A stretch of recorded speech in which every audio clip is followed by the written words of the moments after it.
नमस्कार, news 18 digital देख रहे हैं आप। आपके साथ मैं हूं विकास ब्रजेश सक्सेना। भारत के बाद अब अफगानिस्तान भी पाकिस्तान की ओर से जाने वाले पानी को रोकने के लिए डैम बनाने की तैयारी कर चुका है।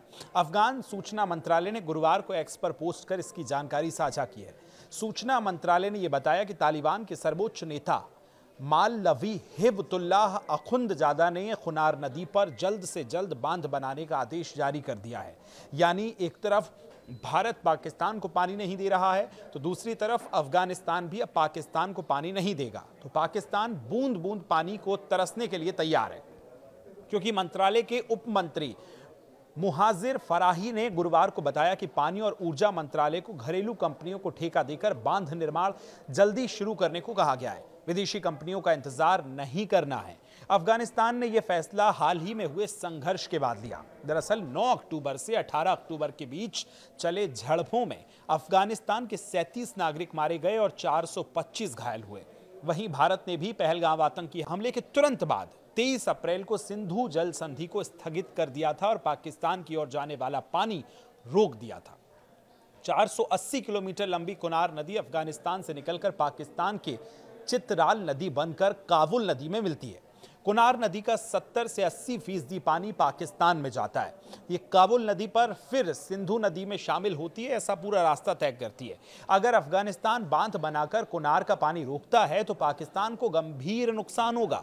इसका सीधा असर खैबर पख्तूनख्वा में पड़ेगा और उसके बाद इसके बाजौर, मोहम्मद जैसे इलाकों में खेती पूरी तरह से इसी पानी पर निर्भर होती है। सिंचाई बंद होने से फसलें बर्बाद हो जाएंगी, इसका खतरा बढ़ेगा। और इसके अलावा पानी रोकने से पाकिस्तान के चित्राल जिले में कुनार नदी पर चल रहे 20 से ज्यादा छोटे हाइडल जो प्रोजेक्ट्स हैं वो भी इससे प्रभावित हो जाएंगे। ये सभी प्रोजेक्ट्स रन ऑफ रिवर हैं, यानी ये सीधे तौर पर नदी के बहाव से बिजली बनाते हैं। इससे पहले तालिबान के जल और ऊर्जा मंत्रालय के प्रवक्ता मतीउल्लाह आबिद ने बताया था कि इस डैम का सर्वे और डिजाइन तैयार हो चुका है। तालिबान सरकार का दावा है कि यह प्रोजेक्ट पूरा हो जाता है तो इससे 45 मेगावाट बिजली पैदा होगी और लगभग 1.5 यानी 1.5 लाख एकड़ खेती को सिंचाई के लिए पानी मिल जाएगा। इससे अफगानिस्तान में ऊर्जा संकट और खाद्य सुरक्षा में सुधार होगा। पाकिस्तान और अफगानिस्तान के बीच काबुल नदी और इसकी सहायक नदियों के जल बंटवारे को लेकर कोई औपचारिक द्विपक्षीय जो है समझौता भी नहीं है।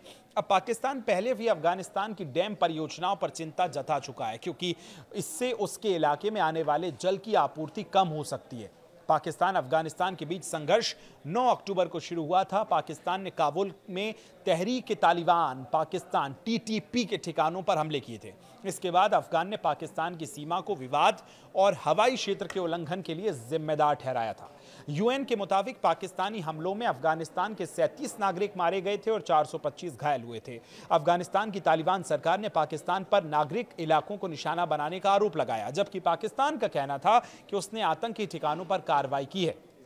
दरअसल दोनों देशों के बीच विवाद की जड़ है डूरंड लाइन, जो ब्रिटिश काल में भारत और अफगानिस्तान के बीच खींची गई थी। ये दोनों देशों की पारंपरिक जमीन को बांटती है और दोनों तरफ से पठान इसे कभी स्वीकार नहीं करते हैं। तो अफगानिस्तान के बांध बनाने और पाकिस्तान में जाने वाले पानी को रोकने के फैसले को आप कैसे सोचते हैं?